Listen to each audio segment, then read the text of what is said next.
السلام علیکم دوستانو، د انګلیسي د زر لغاتونو د زده کولو دا څلورمه ویډیو ده او په دې ویډیو کې به موږ لس داسې نور مهم لغاتونه زده کوو چې هغه زموږ په انګلیسي کې ډېر زیات استعمالیږي او زموږ چینل سره هم سبسکرایب کړئ چې راتلونکي ویډیوګانې بیا تاسو وګورئ.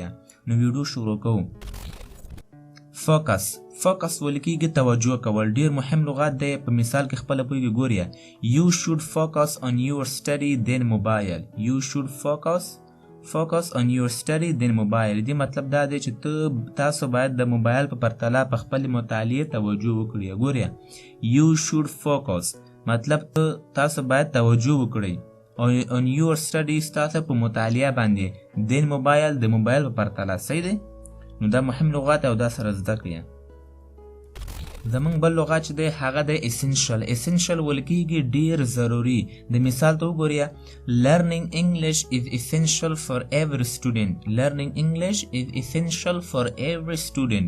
دې مطلب دا دی د انګلیسي زده کړه د هر زده کوونکي لپاره اړینه یعنی ضروري ده. سیده ګورئ، Learning English د انګلیسي زده کړه is essential ضروري ده for every student د هر یو زده کوونکي لپاره یا د هر یو شاګرد لپاره دا ډېر ضروري ده. څه دی؟ نو essential کېږي کوم شی چې ډېر ضروري د هغه لپاره موږ essential لغات استعمالوو.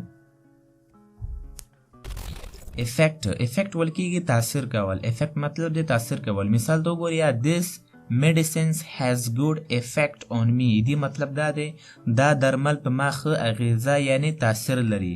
This medicines دا درمل has لري good effect یو ښه تاثیر یو ښه اغیزه په ما باندې. سیری نو دا لغات هم به تاسو زده کړئ. زمونږ بل لغات دوستانو prevent مطلب دی مخه نیول. prevent ویل کېږي مخ نیول.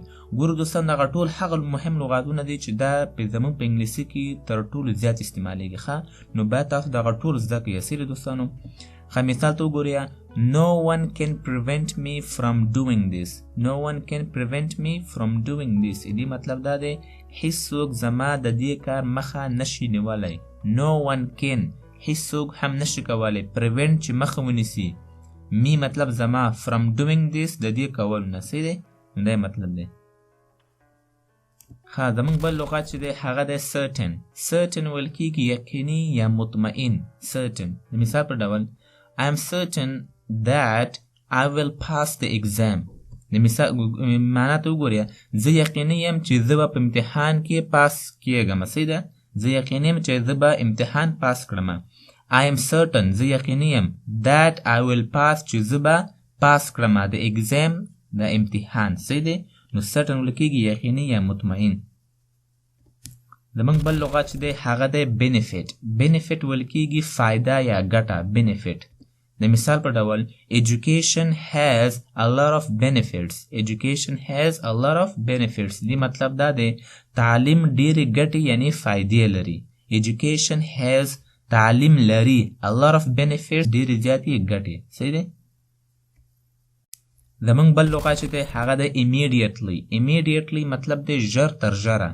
immediately ژر تر ژره. د مثال په ډول You must go to hospital immediately. You must go to hospital immediately.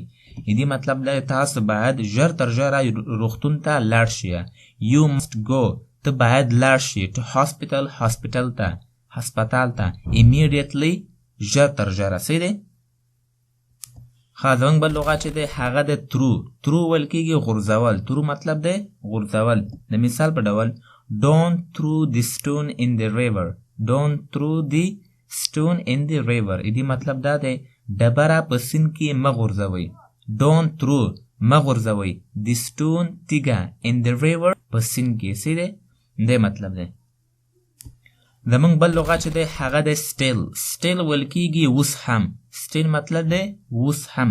د مثال په ډول It is still raining. It is still raining. دې مطلب دا دی چې اوس هم باران وریږي. اوس هم باران وریږي. دا مطلب دی. صحیح دی؟ زمونږ بل لغات چې دی هغه دی step ویل کېږي قدم ته. step مطلب قدم. د مثال په ډول Always go a step ahead. Always go a step ahead. دې مطلب دا دی تل یو قدم مخکې ځه. Always همیشه go ځه a step ahead یو قدم مخکې. step قدم ahead مطلب مخکې. نو دا مطلب دی. صحیح دی؟